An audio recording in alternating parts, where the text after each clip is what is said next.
নমস্কার বন্ধুরা, আজকের ভিডিওতে আমরা আলোচনা করব এমএলডি তোমাদের লিমিটেডের তরফ থেকে একটি যে অ্যাপ্রেন্টিসশিপ ভ্যাকেন্সি বেরিয়েছে সেটা নিয়ে, যেখানে তোমাদের কিন্তু ভ্যাকেন্সি সংখ্যা প্রচুর রাখা রয়েছে। এখানে কিন্তু তোমরা দেখতে পাচ্ছ যে তোমাদের এখানে কিন্তু অ্যাপ্রেন্টিসশিপ নিয়োগের জন্য ভ্যাকেন্সি বার করা হয়েছে। এখানে দেখতে পাচ্ছ মাঝগাঁও ডেক শিপওয়ার্ডস শিপ বিল্ডার্স লিমিটেডের তরফ থেকে। এটি একটি গভর্নমেন্ট আন্ডারটেকিং যেটা কোম্পানি রয়েছে, সেখানে তোমাদের দেখতে পাচ্ছ মাঝগাঁও মুম্বাই দেখতে পাচ্ছ এই যেটা ডক ইয়ার্ড রয়েছে, যেখানে শিপইয়ার্ড জাহাজগুলো থাকে, সেখানে কিন্তু তোমাদের অবশ্যই একটা অ্যাপ্রেন্টিসশিপের জন্য কিন্তু এখানে তোমরা অ্যাপ্লাই করতে পারছো। অবশ্যই তোমাদের ইন্ডিয়ান হতে হবে। যেখানে তোমরা দেখতে পাচ্ছ যে তোমাদের কিন্তু আলাদা আলাদা তোমাদের দেখতে পাচ্ছ ড্রাফটসম্যান এবং electrician, fitter, pipe fitter, structural fitter ইত্যাদি ক্ষেত্রে, ইলেকট্রিশিয়ান, আরএসি পাইপ ওয়েল্ডার, কোপাজ এবং কার্পেন্টার, কম্পিউটার, পাইপ ফিটার ইত্যাদি ক্ষেত্রে, রিগার, এইসব ক্ষেত্রে তোমরা কিন্তু অ্যাপ্লাই করতে পারছো। এখানে কিন্তু তোমাদের দেখতে পাচ্ছ যে স্টাইপেন্ডও কিন্তু এখানে প্রথম বর্ষে এখানে দেওয়া হবে। দেখতে পাচ্ছ যে 3 মাস তোমাদের 3,000 এবং পরের যে 9 মাস রয়েছে, যেখানে তোমাদের 1 বছর টেনিওর থাকছে। প্রথম 3 মাস 3,000 করে এবং পরের 9 মাস 6,000 করে কিন্তু তোমাদের একটা স্টাইপেন্ড দেওয়া হবে। যেখানে 1/10/2024 থেকে কিন্তু তোমাদের এখানে দেখতেই পাচ্ছ এজ লিমিট তোমাদের রাখা রয়েছে 15 থেকে 19। ঠিক আছে, বেশি কিন্তু নেই। এবং ট্রেনিং পিরিয়ড এখানে দেখতে পাচ্ছ যে কিছু ক্ষেত্রে 2 বছর রয়েছে এবং কিছু ক্ষেত্রে তোমাদের 1 বছরও রয়েছে। তো এসসি এসটি ওবিসিরা এখানে সবাই আবেদন করতে পারছো। এখানে আলাদা আলাদা করে ভ্যাকেন্সি ভাগ করে দেওয়া রয়েছে ইলেকট্রিক ফিটার ইত্যাদি ক্ষেত্রে, তোমরা এটা দেখে নেবে। আমি যদি এগুলো এক এক করে বলতে থাকি তাহলে কিন্তু ভিডিওটা অনেক লম্বা হয়ে যাবে। তো এখানে কিছু ক্ষেত্রে 14 থেকে 18 বছর বয়স রাখা রয়েছে। এই রিগার, ওয়েল্ডার, গ্যাস ইলেকট্রিকের ক্ষেত্রে 1 বছর 3 মাসও কিছু ক্ষেত্রে তোমাদের ট্রেনিংও রাখা রয়েছে। রিগারের ক্ষেত্রে তোমাদের 2 বছরের কিন্তু ট্রেনিংও রাখা রয়েছে। 25,000 টাকা 3 মাস পর্যন্ত পাবে, 2,500 টাকা সরি। আর বাদ বাকি 9 মাস তোমাদের কিন্তু 5,000 টাকা করে পাবে। এবং পরবর্তীকালে তোমরা 5,500 পর্যন্ত তোমরা কিন্তু এখানে স্যালারিটাও পেয়ে যাচ্ছ, মানে অ্যাপ্রেন্টিসশিপ করার জন্য একটা স্টাইপেন্ড, তোমাদের হাত খরচা বলতে পারো, সেটা পেয়ে যাচ্ছ। যেখানে তোমাদের রুলস অ্যান্ড রেগুলেশনও বলে দেওয়া আছে, এগুলো কিন্তু তোমরা দেখে নিতে পারো। এসএসটিরা 5 বছর ছাড় পেয়ে যাচ্ছে, ওবিসিরা 3 বছর।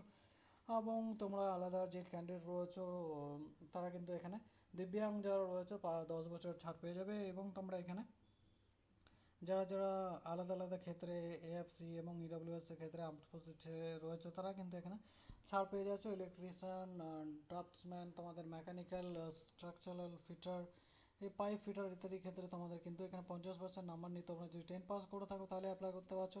সাথে তোমাদের কিন্তু আইটিআইতেও করা থাকতে হবে কিছু ক্ষেত্রে। যেখানে তোমরা দেখতে পাচ্ছ যে তোমাদের কিন্তু এসসি এসটি ওবিসি এইসব ক্ষেত্রে তোমাদের পাস, এসসি এসটি অনলি তোমাদের থ্রু দেখতে পাচ্ছ এখানে কোয়ালিফাইং এসএসসি তোমরা পাস করে, মানে তোমরা যদি 10 পাস করে থাকো তাহলে এখানে অ্যাপ্লাই করতে পারছো। ঠিক আছে, তো কিছু ক্ষেত্রে তোমাদের আইটিআই রাখা রয়েছে, কিছু ক্ষেত্রে তোমাদের কিন্তু আইটিআই রাখা নেই। যেখানে তোমরা দেখতে পাচ্ছ অ্যাপ্লিকেশন তোমরা কম্পিউটার অপারেটর, প্রোগ্রামিং অ্যাসিস্ট্যান্টে করলে 50% মার্কস নিয়ে পাস করছো 10-এ। তারপর তোমরা আইটিআই তোমরা যদি কমপ্লিট করো তো অবশ্যই এখানে অ্যাপ্লাই করতে পারছো। ঠিক আছে, আর যারা welder, gas cutter 8 standard under 10+2 সিস্টেমে তোমাদের সায়েন্স এবং ম্যাথামেটিক্স থাকতে হবে। 12-এ 50% নাম্বার নিয়ে pass, certificate for SC ST only. ঠিক আছে, 5 ক্লাস তোমরা যদি এসসি এসটি হও তাহলে তোমরা এখানে শুধুমাত্র 5 নাম্বার নিয়ে পাস করলে তোমরা এখানে অ্যাপ্লাই করতে পারছো। আর এখানে তোমাদের কিন্তু এখানে যেটা দেখতে পাচ্ছ যে তোমাদের এখানে থ্রু দ্য অনলাইন অ্যাপ্লিকেশন এই স্ট্যান্ডার্ড হায়ার কোয়ালিফিকেশন হাওয়ার the eligible with base and এই স্ট্যান্ডার্ড কোয়ালিফিকেশন তোমরা যদি পাস করে থাকো অ্যাপ্লাই করতে পারছো গ্রুপ বিএসসি এইসব পদের জন্য। এখানে অ্যাপ্রেন্টিসশিপ পদ রাখা রয়েছে, যেখানে আলাদা আলাদা তোমাদের নোট ডিটেলস দেওয়া রয়েছে। তো এগুলো তোমরা দেখে নিতে পারো। অনলাইন অ্যাপ্লিকেশন চলছে, ফর্ম ফিল আপ নিয়ে ভিডিও চাইলে অবশ্যই তোমরা কিন্তু কমেন্ট করে জানাতে পারো। আর এখানে তোমাদের guidelines for the PWD candidate দেওয়া রয়েছে। ন্যাশনালিটি ইন্ডিয়ান হতে হবে।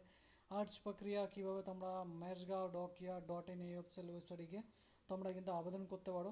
ঠিক আছে, আর এখানে কিন্তু তোমাদের আবেদন করার যেটা রয়েছে অফিসিয়াল ওয়েবসাইট রয়েছে, এখান থেকে তোমরা তোমাদের অ্যাপ্লাই করতে হবে। আর্জ শুল্ক রূপে 100 টাকা রাখা রয়েছে। হ্যাঁ, বিভাগ শুল্ক তোমাদের রয়েছে, যেখানে তোমাদের 100 টাকা শুল্ক রাখা রয়েছে, যেখানে এসএসসিতে কোনো রকম শুল্ক লাগছে না, মানে 100 টাকা এই চার্জেসটা দিয়ে তোমরা অ্যাপ্রেন্টিসের জন্য অ্যাপ্লাই করে রাখবে। অ্যাপ্রেন্টিসশিপ পরে করে রাখলে তোমরা যে কোনো সরকারি চাকরির ক্ষেত্রে তোমরা কিন্তু 25% সিট তোমাদের জন্য রিজার্ভ থাকে। এখানে তোমরা কিন্তু অনেকটা ছাড়, তোমাদের কাটাবো কম যাবে। তো তোমরা কিন্তু সরকারি চাকরিতে তোমাদের যেটা রয়েছে অনুমোদন তো তোমাদের বেশি পেয়ে যাও। সরকারি চাকরি যে একটা মানে পাওয়ার যে একটা লক্ষ্য সেটা কিন্তু বেশি থাকে, কারণ এখানে তোমাদের নাম্বার পার্সেন্টেজ এই যে তোমাদের অ্যাপ্রেন্টিসশিপ করার জন্য এখানে কিন্তু তোমাদের আগে সুযোগ দেওয়া হয়। কারণ দেখো সব জায়গায় এখন অ্যাপ্রেন্টিসশিপ করানো হয়, কারণ সরকারি ক্ষেত্রে কোম্পানির ক্ষেত্রে যদি আমি বলি যে তোমাদের কেন দরকার অ্যাপ্রেন্টিসশিপ, তো একটা কথা হচ্ছে যে তুমি যে কোনো কোম্পানিতে যাবে, প্রথমে তোমাকে কিন্তু 50,000 স্যালারি দেবে না, প্রথমে তোমাকে 5,000, 10,000, 20,000 এইভাবে দেবে। আর তুমি যদি এক্সপিরিয়েন্স হও অবশ্যই তোমাকে 30,000, 40,000 স্যালারি দেবে। তো তোমার যেটা মন তোমাকে দেখে কিন্তু সেটা দেবে। তো এখানেও সেই সেম জিনিসটাই হয়, যে তোমাকে কিন্তু অ্যাপ্রেন্টিসশিপ করানো মানে হচ্ছে তোমাকে ট্রেনিং দিয়ে দেওয়া, সাথে তোমাকে একটা হাত খরচা দিয়ে দেওয়া। তাহলে কী হবে, তোমার ট্রেনিং থাকলো, পরবর্তীকালে তোমরা যখন রেল ইত্যাদি ক্ষেত্রে তোমরা অ্যাপ্লাই করছো, তো ওখানে তোমরা অ্যাপ্লাই করার সময় অ্যাপ্রেন্টিসশিপের সার্টিফিকেট দিচ্ছ, তো তখন ওরা দেখে নিচ্ছে যে তুমি একজন মানে দক্ষ, মানে একজন মানে বলতে পারো দক্ষ একজন ব্যক্তি, যার কাছে সার্টিফিকেট আছে, যে অ্যাপ্রেন্টিসশিপ করে রেখেছে, যে রেলের ইলেকট্রিক্যাল পদে যদি তুমি অ্যাপ্লাই করো, যদি রেল তোমাকে তার জন্য অ্যাপ্লাই করছো, রেল তোমাকে দেখছে যে তুমি তো শিখেছো, তোমাকে তো আর 1 বছর শেখাতে হবে না, তোমাকে 6 মাস শেখাতে হবে না ইলেকট্রিকের কাজ। তো তুমি তো আগে থেকেই শিখে আছো, তুমি ট্রেনিংও নেওয়া আছে, তোমার আইটিআইও কমপ্লিট করা আছে, তার মানে তুমি দক্ষ, তোমাকেই আগে নেবে, তাই না? সেরকম কোম্পানি অথবা সরকারি ক্ষেত্রেও একই বিষয়। তো এই হচ্ছে অ্যাপ্রেন্টিসশিপ করার সুবিধা। অ্যাপ্রেন্টিসশিপ করে রাখার জন্য ব্যাপারটা হচ্ছে তোমাকে ট্রেনিং দেওয়া হবে। যেমন তুমি আইটিআই কলেজে যেতে যেসব জিনিস শিখতে, ওখানেও সেই সব জিনিসই শিখিয়ে তাকে তোমাকে ট্রেনিং দেওয়া হবে, বাস আর কিছু না। ঠিক আছে, এই হচ্ছে বিস্তারিত ডিটেলস। ঠিক আছে, যেখানে তোমাদের বিষয়ে আলাদা আলাদা ডিটেলস দেওয়া রয়েছে, তো এখানে তোমাদের নাম্বার পার্সেন্টেজ দেওয়া রয়েছে। অনলাইনে অ্যাপ্লাই করার পর তোমরা কিন্তু জিনলি English, GK, trade theory workshop, এইসব ক্ষেত্রে 25 নম্বর, ইঞ্জিনিয়ারিং ক্ষেত্রে সব বিষয়ে তোমাদের কিন্তু ফিজিক্স, কেমিস্ট্রি, ম্যাথামেটিক্স, ইংলিশ এই ক্ষেত্রে থেকে 25টা নাম্বার থাকবে, 25 করে 100টা নাম্বার থাকছে। যেখানে কিন্তু তোমাদের দেখতে পাচ্ছ যে তোমাদের এখানে কিন্তু এই এক্সামিনেশন যে সেন্টার রয়েছে নাসিক, কোল্হাপুর, লাতুর, নাগপুর, औरंगाबाद, পুনে, থানে, মুম্বাই। তো মুম্বাইয়ের মহারাষ্ট্রের যে পুরো সিটিগুলো রয়েছে সেখানে তোমাদের এক্সামিনেশন সেন্টারগুলো পড়বে। তোমরা যদি দিতে চাইছো অবশ্যই 100 নম্বরের এক্সাম পাস করে তোমরা কিন্তু অবশ্যই এখানে তোমরা অবশ্যই এলিজিবল হলে তোমরা অবশ্যই যেটা রয়েছে তোমাদের পরবর্তীকালে মেরিট বের করা হবে।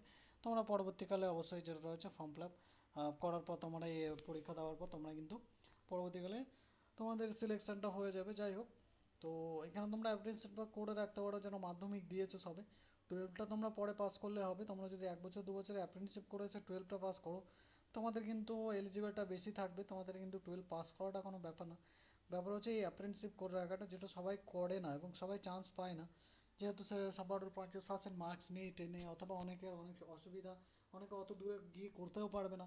তো ব্যাপার অনেকই থাকে। তো যেখানে তোমাদের অ্যাপ্রেন্টিসশিপের সংখ্যা তো অনেকই বার করা হয় মাসে মাসে, সব ব্যাংক ইত্যাদি রেলওয়ের ক্ষেত্রে থেকেও তোমরা দেখতে পেয়েছিলে পুরোনো ভিডিওগুলো আমার যদি দেখো, সেখানে ভ্যাকেন্সি তো প্রচুর বার করা অ্যাপ্রেন্টিসশিপ।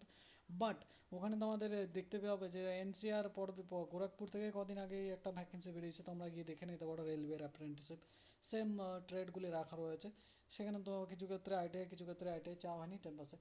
তো তোমরা কিন্তু অ্যাপ্রেন্টিসশিপ করে রাখতে পারো, তোমাদের জন্য কিন্তু সুবিধা হবে সরকারি চাকরি পাওয়ার ক্ষেত্রে, অথবা তোমরা সরকারি চাকরি না করতে চাইলেও বেসরকারি চাকরির ক্ষেত্রেও তোমরা কিন্তু এই সুবিধাগুলো পেয়ে যাবে। অ্যাপ্লিকেশন মোড অফ দেখতে পাচ্ছ 12/6/24 থেকে 2/7/24 পর্যন্ত তোমরা কিন্তু অ্যাপ্লাই করতে পারছো, 2/7/24 পর্যন্ত অ্যাপ্লাই করতে পারছো। এই হচ্ছে বেসিক ডিটেলস আমি বলে দিলাম। অ্যাপ্রেন্টিসশিপ কেন করবে, কী দরকার, অ্যাপ্রেন্টিসশিপ করার সুবিধা কী রয়েছে তোমাদের কিন্তু আমি বলে দিলাম। অ্যাপ্রেন্টিসশিপ করে থাকলে তোমার একটা ট্রেনিং থাকলো, তুমি পরবর্তীকালে যে কোনো সরকারি বেসরকারি কাজে কোম্পানিতে তুমি গিয়ে সার্টিফিকেট দেখালে তোমাকে আগে অগ্রাধিকার দেওয়া হবে, এবং পরবর্তীকালে তোমার স্যালারি তোমার কাজের উপর দক্ষ করে তোমার কিন্তু আগেই চান্স দেওয়া হবে। তো অবশ্যই অ্যাপ্রেন্টিসশিপ করে রাখতে পারো।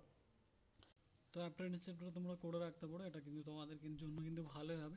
তো আজকের ভিডিওটা এখানেই শেষ করতে, আবার তোমাদের সঙ্গে দেখাবো নতুন কোনো সরকারি চাকরি বিজ্ঞপ্তি সঙ্গে। ভালো থাকবে, সুস্থ থাকবে, ধন্যবাদ বন্ধুরা।